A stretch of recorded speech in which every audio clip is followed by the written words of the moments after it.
happening, everybody? Josh from In Effect hanging out with Freddy MADBALL. They just played Club Reverb in Reading, Pennsylvania. First order of business I got to ask you about. You guys just toured with Korn and Limp Bizkit. What was that like, getting that phone call, and how did all that go down?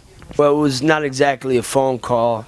I met Fred from Limp Bizkit through a mutual friend, my boy Big C, one of my brothers, and he actually does security for Limp Bizkit sometimes, and yeah, he was showing Fred a lot of videos of us performing live and whatnot, and Okay. you know, Fred definitely did have some knowledge about hardcore. He's a big AF fan, and like, so there was definitely some understanding there. But yeah, I guess he was impressed by what he saw. So we met. When I was going through California, we actually met up in person to have a little, you know, bite to eat and a couple drinks and chit chat, and then he pretty much offered me that tour on the spot.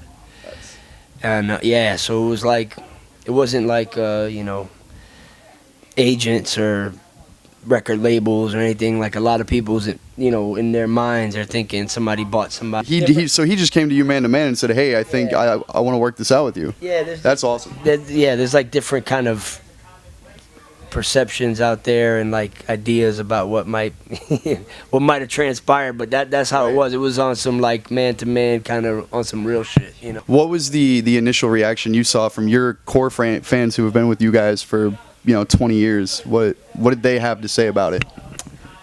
Well, me personally, I'm not like on social media a lot. Okay. I'm actually not. I'm like not on there at all. But we do have a presence there. You know, obviously we have our Facebook and Instagram. I just don't deal with it on a personal level. But from what I was hearing, you know, most of the feedback was positive.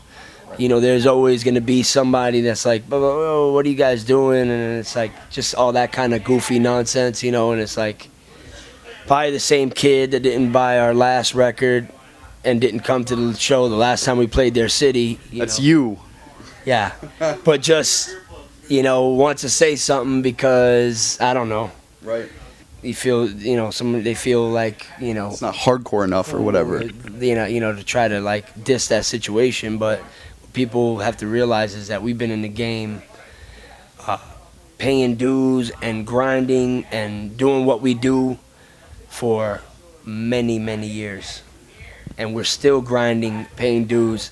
So that's when right. You get an opportunity like this to represent your culture on a bigger platform, you take it. And I wanna ask you about that.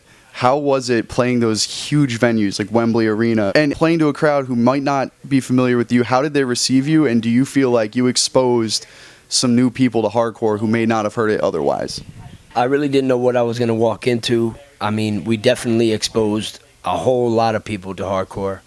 It's crazy, but yeah, like that, you know, that world is very different world, you know, and a lot of people were seeing, you know, hardcore, and especially our brand of hardcore for the first time that night.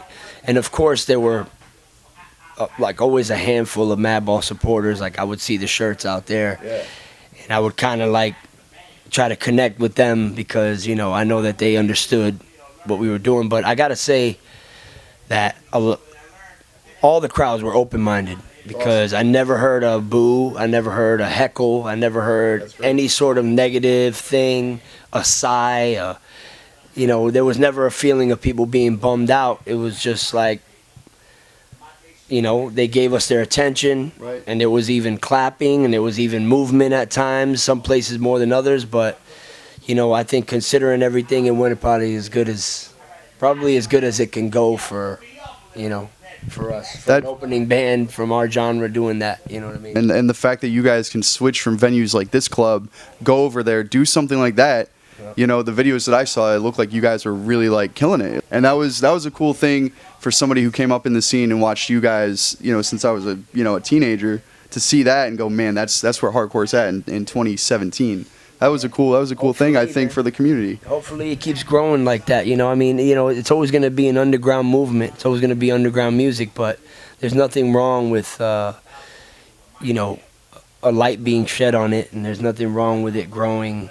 I mean, it's already a global thing, you know, but yeah, like I said, a lot of us have been on the front lines grinding it out for years. So it's good. It's good to be able to, you know, get these opportunities. I mean, we weren't strangers to playing the big crowds because luckily, like, we play a lot of the European festivals and even some in North America and Canada and stuff like that. Like, we've played in front of bigger crowds, Right. doing the whole festival circuit. Yeah. So we're fortunate that we had that experience to help us out. Right, You know, if we were cold turkey coming from like clubs to like that, might have been a little bit more of a shock. I got you. But that still was a unique experience, you know, doing those arenas, man. It was something else. Right. So coming back a little bit closer to home, I know that you guys have just kind of announced a 7-inch split with Wisdom in Chains. Are you guys working on anything beyond that as like another full length for Madball? Yeah, basically, like, we're going to take one of the songs that's going to be on our album and throw it on this thing as sort of like a teaser. And I'm sure Wisdom's doing the same thing. You know, they always have a good grip of music. And, yeah, it's sort of just something early on in the year to kind of just promote not just our music, but, you know, the camaraderie between our bands and the whole thing, you know. And, you know, those guys are our homies, you know, and, like, they're a great band. And, that takes me to another question I had for you. Is you seem to have this really great working relationship with Wisdom in Chains. Yeah. And, you know, you guys make really good touring partners. Yeah. When did that relationship start, and how did all that kind of kick off? It's been for some years now, you know.